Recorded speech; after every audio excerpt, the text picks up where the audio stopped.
If your son or daughter is averaging 15 points a game, but they're not getting recruited, not getting better offers, and honestly, not improving as fast as you thought they would, the stats might actually be the problem.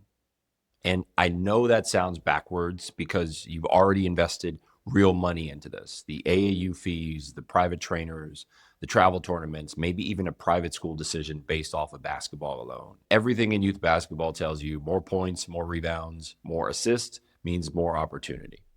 But what I'm about to show you in this video is why chasing stats is one of the most dangerous habits a young guard, a young player for that matter, can develop. And more importantly, what they need to focus on instead. Quick heads up before we dive in, you're going to see the script on the screen as we go, and I'll be walking through it with you. I'll mostly be reading from it, but I'll pause at times to expand on certain points, share ideas, and give you real situations that we see all the time as a company with the families that we have the privilege of working with. So for those of you who don't know who I am, my name is Trey Mourning. I play professional basketball here in the United States and overseas. And today I work with serious basketball families across the country, helping players bridge the gap between having the skills and actually performing when it matters. The first thing parents need to understand, stats can actually lie. Your son or daughter can be putting up numbers and still be going backwards in their development. And here's why. When a player focuses on the stat line, they start playing for outcomes instead of playing the right way. For shots they shouldn't take, they stop making the extra pass, and they avoid the tough defensive assignment because they're saving their energy for the other side of the ball. I see this all the time. A kid drops 20 points in a summer league game, and parents are excited, coach gives them a fist bump. But when you actually watch the film, 12 of those 20 points came from ISO plays and him making the wrong read, forcing the narrative against a weaker defender. There were no reads, there's no movement, and there's no growth. And that same player goes to a showcase with real competition or plays against pros, and they look completely lost because they don't know what to do. They don't know how to hold space, sit in the corner, and make the right reads for the other players on the court.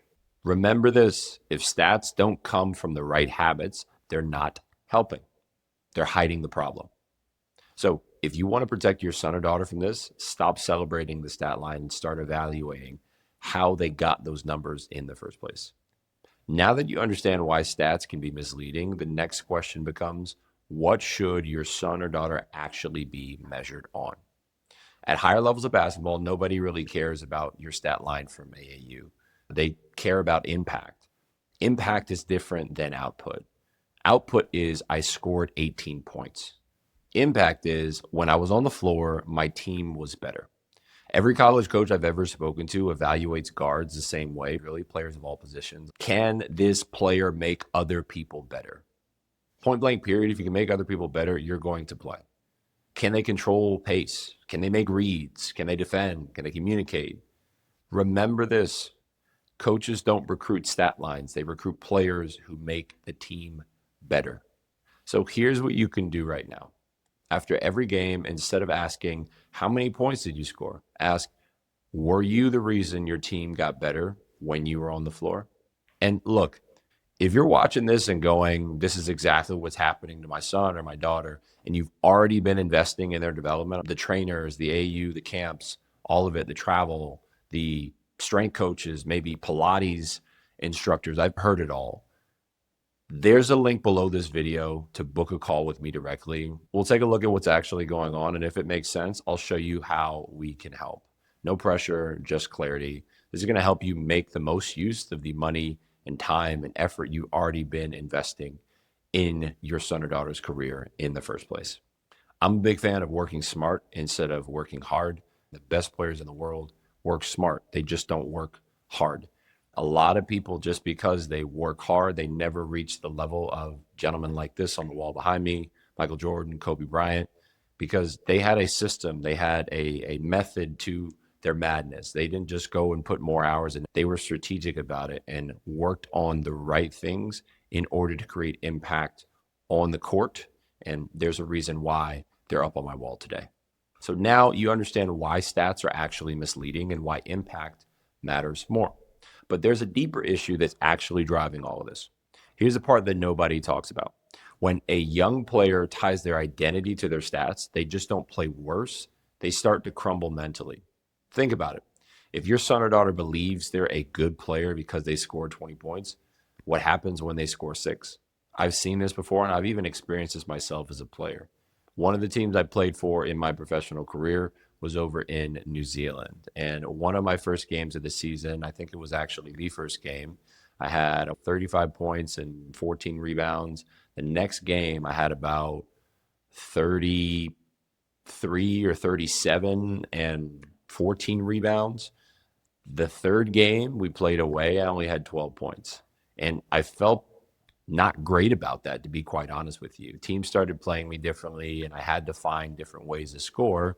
But mind you, we won the game. When my mind was focused on the fact that we won the game and I made the plays that I needed in order for my teammates to thrive, I was happy. It wasn't like I played worse. My teammates carried the load for me. I ended up finishing the season averaging 20 points and 9 rebounds. So everything did work out for the best. However, I can point to a mindset shift that happened in me and helped me realize, hey, my impact doesn't just look like points scored. It looks like, what does my team need from me in this game in order for us to have success and win this basketball game? But as I was saying, think about it. If your son or daughter believes they're a good player because they score 20 points, what happens in a game when they score 6? They spiral. They get quiet on the car ride home. They stop trusting their game. And now you're not dealing with a basketball problem anymore. You're dealing with a confidence problem. This is what we like to call the identity trap. The player's sense of self rises and falls with the box score. A good game, they're confident. A bad game, they question everything. And parents unknowingly reinforce this by celebrating the points and going silent after bad plays. Remember this: when a player's confidence depends on their stats, their confidence is always at risk. What you want to build instead is identity based on process. Did I compete? Did I communicate? Did I make the right reads every single play down the court? Those things don't show up in a box score. They show up on the film. But they're the things that separate players who last from players who burn out. So now you've got the full picture. Stats mislead, impact matters more, and identity needs to be built on process. Let me bring all of this together for you.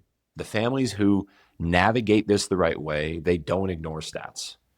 They just put them in the right place. Stats are data. That's it. They're one piece of the picture, but they should never be the only goal. The goal should be, am I getting better at the things that are going to matter at the next level?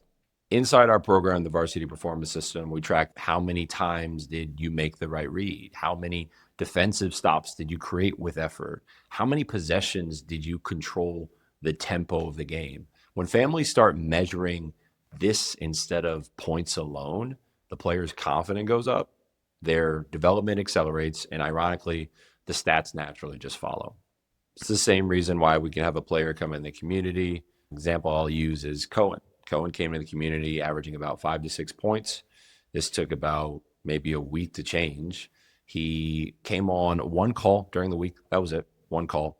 And the following weekend, he played 2 games in a tournament. The first game, he had 23 points.